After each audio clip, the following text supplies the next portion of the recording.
Good morning, I'm UTI bank manager. Please SIT down. Sorry sir, ఈ term loan కట్టడం కొంచెం late అయింది, ఇంతకుముందే పంపించేశాను. It's okay. చూడండి, ఈ సిటీ మొత్తానికి స్కూటీ డీలర్స్ మీరేనా? అవునండి. ఈ ఊళ్ళో ఎవరు స్కూటీ కొన్నా మీ దగ్గరే కొనాలి కదా?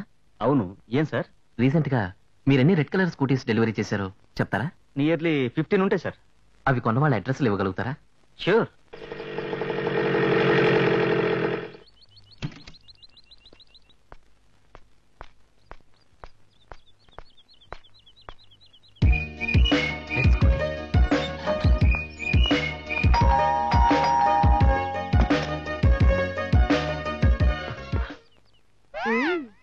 హలో. ఏ ఏరియా? పోలకం చూస్తుంటే వెస్ట్ గోదావరిలా ఉంది. మంచినీళ్ళ మజ్జిగ పుచ్చుకుంటావా? అది కాదండి, అక్కడ ఆ స్కూటీ ఉంది చూడండి. ఆ స్కూటీ రోడ్డు మీదే చూసేసుకున్నావా? ఆ స్కూటీయే కాదు, మా దగ్గర చాలా బళ్ళున్నాయి. Honda, Suzuki, Luna, Rajdoot. అయ్యో బాబోయ్, ఏదో రాంగ్ అడ్రస్కి వచ్చాను.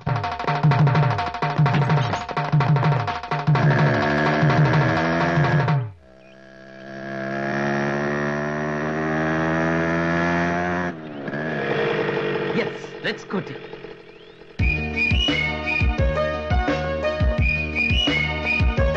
మిస్ సౌందర్య,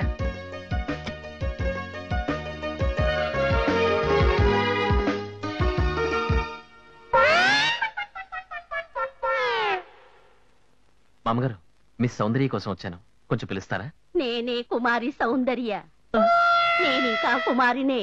మరి ఆ ఎర్ర స్కూటీ? ఆ ఎర్ర స్కూటీ నాదే.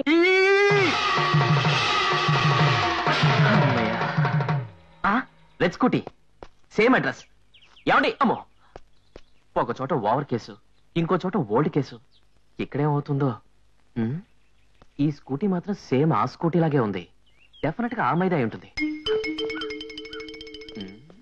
వీడెవడు? ఇందాకటి నుంచి కాలికి పెవికోలు రాసుకున్నట్టుగా అక్కడే సెటిల్ అయిపోయాడు. ఒకవేళ విదేశీ శత్రువు కూడా చేరా? గూఢచారా వరదాచారా? ఆ ఫేస్ చూస్తే పేపర్ లో హెడ్ లైన్స్ వేసినట్టు క్లియర్ గా తెలియటల్లా. వీడు ఖచ్చితంగా స్కూటర్ దొంగ.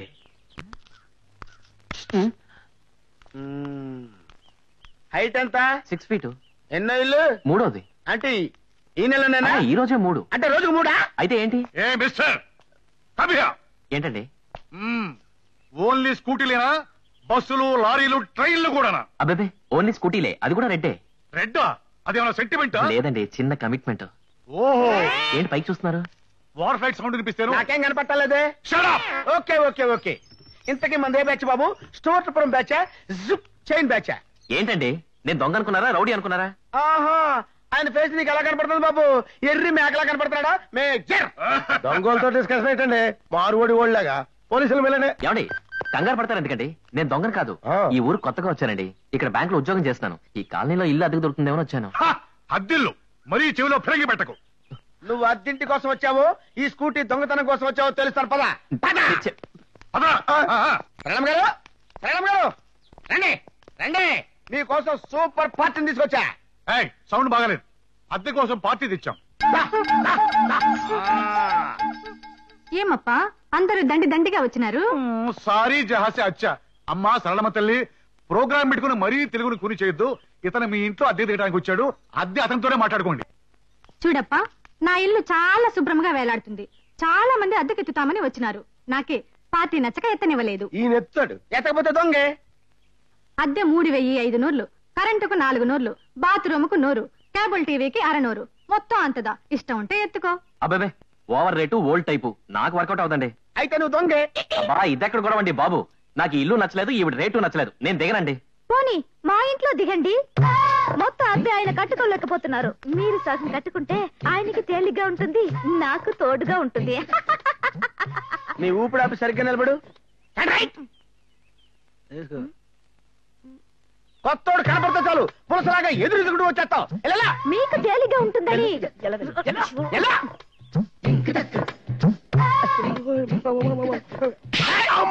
మేజర్ అంకుల్, ఏంటక్కడ గొడవ? ఏమి లేదమ్మా, దొంగ అక్కడ అమ్మాయి ఆ ఇంట్లో ఆ ఇల్లు అమ్మాయిద్దా, అక్కడదా అద్దెకు పుడుస్తుంది. నువ్వు దొంగిలించబోయిన స్కూటీ కూడా ఆ అమ్మాయిదే. ఆ అమ్మాయి సాధు జంతు గనక ఏమీ చేయదు. మేమైతే ఇప్పుడు మీకేం కావాలి? నేను ఇక్కడ అద్దెకి దిగాలి అంతే కదా? దిగాను అనుకోండి,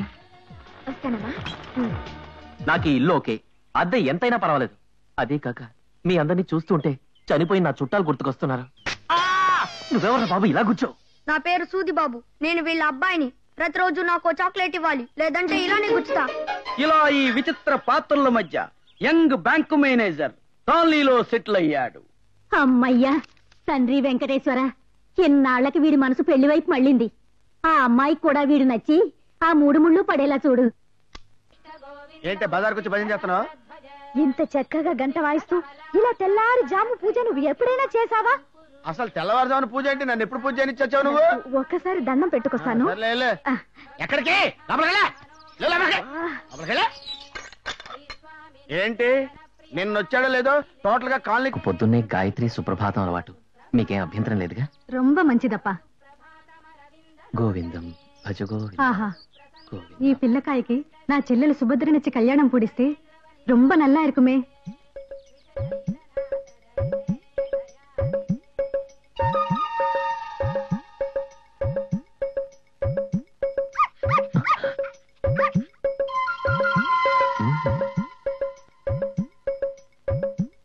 ఏమండి? నమస్కారం అండి. నమస్కారం. రా బాబు కూర్చో. ఆ పూజ అయ్యి గాయత్రి పూర్తయ్యే వరకు కూర్చోకూడదని సామవేదంలో చెప్పారు. ప్రాతకాలం 4 గంటలకి లేచి తలంటి స్నానం చేసి సుప్రభాతం వింటూ పూజ చేస్తూ హారతిద్దామనే సమయానికి అగ్గిపెట్టి కనిపించలేదు. అగ్గిపెట్టుంటే ఇస్తారని. ఉండు బాబు, తెస్తాను. నాకు సిగరెట్ అలవాటు లేదండి, అందుకే హారతప్పుడు తప్ప అగ్గిపెట్టి గురించి గుర్తుకురాదు. సిగరెటే కాదండి, నాకే చెడ్డ అలవాటు లేకుండా ఋష్యశృంగుల్లా పెంచింది మా బామ్మ. నాకు అక్కా చెల్లెళ్ళు అన్నదమ్ములు ఎవరూ లేరండి. నా పేరు నవనీతరావు. అందరూ నన్ను ముద్దుగా నవీన్ అంటారు. నా వయసు 25 సంవత్సరాలండి. నాకు పాపం అంటే భయం, భగవంతుడంటే ప్రియం. నాకు యూనివర్సిటీ గోల్డ్ మెడల్ ఇచ్చింది, యూటీఐ బ్యాంక్ ఉద్యోగం ఇచ్చింది. నా జీతం 6,000 అండి. నాకింకా పెళ్లి కాలేదండి. ఎన్నో సంబంధాలు వస్తున్నాయండి. అగ్గిపెట్టే. నాకెందుకండి అగ్గిపెట్టి? మీరు వచ్చింది దీనికోసమే కదా? అవునవును, అగ్గిపెట్టి కోసమేగా. ఈ అగ్గిపెట్టి కోసమేగా. థ్యాంక్స్ అండి. వస్తానండి. 7 కొండలవాడ గోవింద గోవింద. ఏమి దగ్గర పప్పులు ఉడికేలా లేవు. మిస్టర్, వేసింది వెంకటేశ్వర సుప్రభాతం, పెట్టింది అడ్డబొట్టు. అవిట్ సూట్స్. వెంకట్ ప్లస్ ఈశ్వర్, వెంకటేశ్వర్. అబ్బా. హరిహరులు ఇద్దరు ఒక్కటే అని చెప్పడం కోసమే నుదుట ఈ అడ్డబొట్టు పెట్టాను, మనసులో నిలువు బొట్టు పెట్టాను. మాకు పంగనామాలు పెట్టొద్దు. నువ్వు నామాలు పెట్టుకున్నా పూజలు చేసుకున్నా అన్ని నీ గదిలోనే. బయటకు వచ్చి ఎగ్జిబిషన్ పెట్టొద్దు. ఫ్యామిలీలు షేక్ అవుతున్నాయి. చేత కాకపోతే మరి ఏమైనా షేక్ అవుతాయి. ఏంటంటే పక్క కాలనీలో దోబిని ట్రై చేస్తున్నారంట. 3 రోజులు లేట్ అయినా 6 రూపాయలు ఎక్కువైనా నా దగ్గరే బట్టలు ఇయ్యాలా. బొత్త ఊడిపోయినా బొక్కడిపోయినా సౌటింగ్ చేయకూడదు. ఇంప్లైన్ చేసి ఇల్లు ఖాళీ చేయించాం. ఇదిగా అంతేకాదు, కాలనీలోకి నువ్వు ఎంటర్ అయ్యేటప్పుడు జుట్టు సరిపేసుకుని చొక్కా చింపేసుకుని పిచ్చి చూపులు చూసుకుంటూ నీ రూమ్ లో నువ్వు వెళ్ళిపోవాలి. వై? అంటే నా పెళ్ళం వీక్నెస్ మీకు తెలుసు కదండి. ఇది చూడగానే భయం చేసుకుని బయటకు వచ్చేస్తుంది. ఏ మిస్టర్, నువ్వు ఇలా నా పర్మిషన్ లేకుండా ఈ కాలనీలో ఏంటో చూడడానికి వీల్లేదు. నా సంగతి నీకు బాగా తెలియదేమో. ఒకసారి నేను వారిలో బాంబు వేస్తే అది పెరగపోతే ఈ ఒంటి చేత్తో 100 మందిని గుద్ది చంపాను. వంటోళ్ళు వార్ఫీల్డ్కి వెళ్ళరు కదండి. No. మిలిటరీలో మీరు వంటోళ్ళు కదా. మిలిటరీలో నేను వంటవాడిని వీడికి రాలికైందబ్బా. మందు కొట్టి మీరే చెప్పారు కదండి.